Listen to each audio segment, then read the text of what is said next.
네, 이번 전시가 전라남도에 있는 도자기 작가 9분을 한 자리에 모은 전시인데, 처음에 기획했던 건 남도의 또 도자기와 차를 하나의 주제로 묶어서 남도 차실 풍경을 연출하는 거였거든요. 근데 코로나 때문에 차 하시는 파트 분들이 이제 좀 어렵게 돼서 남도 도자기만 모았는데, 근데 기존에 정품관에서 진행했던 전시 도자기들이 되게 이제 경부선 쪽이었거든요.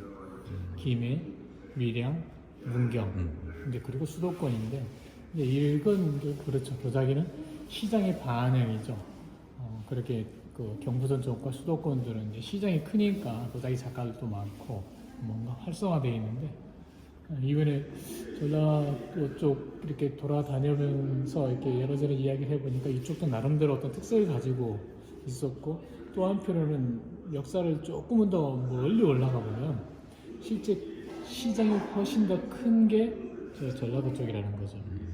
왜냐하면 차가, 그러니까 삼국시대 차가 들어와서 처음 시작했다고 한 곳이 지리산 일대고, 그리고 우리가 말하는 고려청자라 한 것도 해남 강진을 거쳐서 벌써 시작을 했었고, 실제 불교도 영광, 저 불갑사라는 곳이 있는데 저 곳을 거쳤듯이, 그러니까 차 문화와 관계된, 또 한편에 도자기와 관계된 어떤 배경들이 굉장히 뛰어났다는 거죠. 뛰어난 배경들. 그 가운데 하나가 훨씬 더 큰 시장이죠. 그러니까 저 남도는 예전에 삼국시대라든가 고려는 중국이라든가 이 동남아시아 계통 전체를 이렇게 또 시장으로 했기 때문에 훨씬 더 교육이 활발했고, 그러면서 차뿐만이 아니라 도자기도 굉장히 활성화되어 있었는데, 그게 실제 근대에 들어서면서 저희가 좀 낙후되고 좀 전통적인 사회로 남아있다 보니까, 저는 시장 규모가 작다 보니까 도자기 작가분들의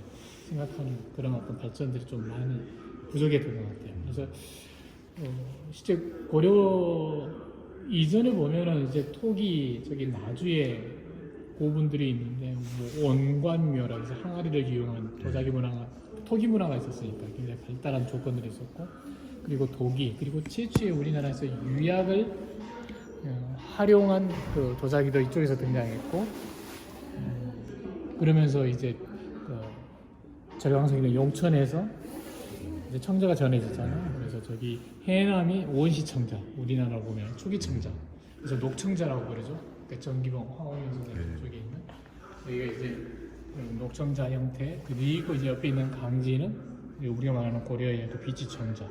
근데 이제 이번에 고려청자 강진 쪽이 빠졌거든요. 그리고 장흥은 여기도 마찬가지죠. 굉장히 오래된, 그 조선시대 때 백자 유지가 많아요. 그래서 여기 서대천 선생님은 원래 남중화를 전공하셨는데, 남중화 전공하신 다음에 자기 고향에 보니까 백자 유지가 많은데 백자를 하시는 분이 없는 거예요. 그래서 직접 당신이 이제 30년 전부터 백자도 하면서 거기에 남중화를 전공하셨으니까 그림을 같이 작업하는데 굉장히 뛰어난 작업을 보여주고 계시죠. 중국에서 설계 대사 칭호까지 받고 계시니까. 그러니까 이렇게 보면은 청자에서 백자, 이렇게 오래된 유지들이 많은데, 거기서 이제 청자에서 백자로 넘어가는 과도기상에 이제 분청이라는 게 있잖아요.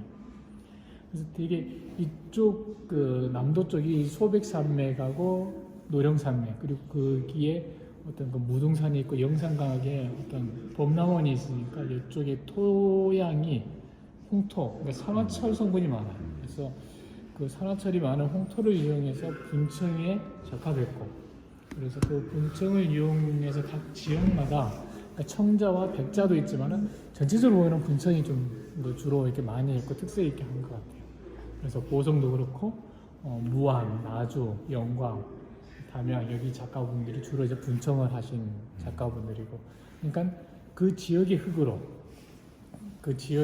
특히 아까 말한 적토라고 부르는 철이 많은 그 지역에 나는 어떤 나무재를 이용한 유약으로 그 지역에 있는 소나무로 물을 떼서 나름대로 만들어낸 작품들이 주로 많이 있고, 물론 요즘에는 이제 도자산이 발달했으니까 흙이라든가 유약을 공장에서 사서 이제 표준화된 작업을 가능한 것도 측면도 있고요. 근데 다만 이 전라도 쪽의 특징들이 분청이 많고 소박하다는 장점은 있는데, 한편으로는 아쉬운 것도 있어요. 왜냐면은 이게 시장 속에서 여러 많은 이제 교류라든가 행사를 진행하다 보면은 소비자들이 원하는 스타일을 알게 될 텐데 이게 상대적으로 좀 부족한 게 있어. 그래서 소박하지만 정밀하게 좀 떨어진다. 가장이 다르지고. 그래서 나름대로 그 지역에 뿌리 내리려고 내가 한 것 같아. 처음에 주로 백자를 했다가 요즘에 이렇게 블루톤도 많이 하고 블루톤 잔이 괜찮아요. 가격도 괜찮고 해서 요즘에 이 스타일로 가고 있죠. 여기 처음에 약간 좀 이게 기하학적인 걸 많이 했다가 안정된 포맷으로 가고 여기 이제 이렇게 아주 단아한 스타일이에요. 잔들이 아주 단단하죠. 날렵하면서 단단하죠. 남각이라고 계란 껍질을 오치라고 같이 곁들여서 나름대로 색을 구현하죠. 그런데 계란 껍질이네. 네, 계란 껍질. 가격도 괜찮죠. 아이디어가 독특하네. 가격도 괜찮죠. 여기가 이제 녹청자, 초기청자 우리나라. 그러니까 약간 더 녹색이죠, 비치색보다는. 특히 전형적인 색깔이 이런 색이지. 약간 짙은. 그래서 오히려 서민적이라고 그러죠.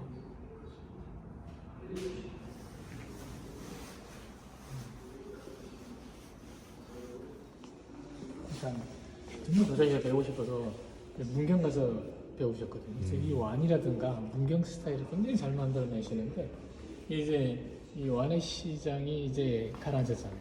그러니까 이 차후 디자인도 그렇고 여기 그림을 그려놓는 것도 굉장히 이 코발트로 아주 선연하게 잘 드러나고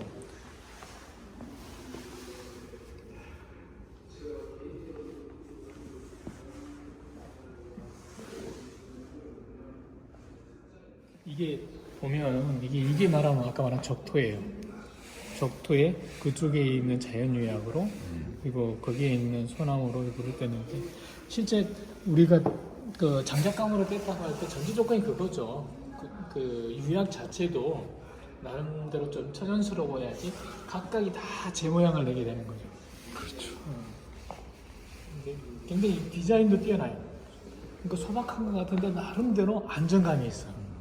무게도 적정하고 무게, 디자인, 미술 촉감 작가분이 그런 걸 다 고려를 한다는 거죠. 만들 때 무게, 약간 묵직하고 두텁게 한 것은 차가 쉽게 식지 않도록 하기 위해서.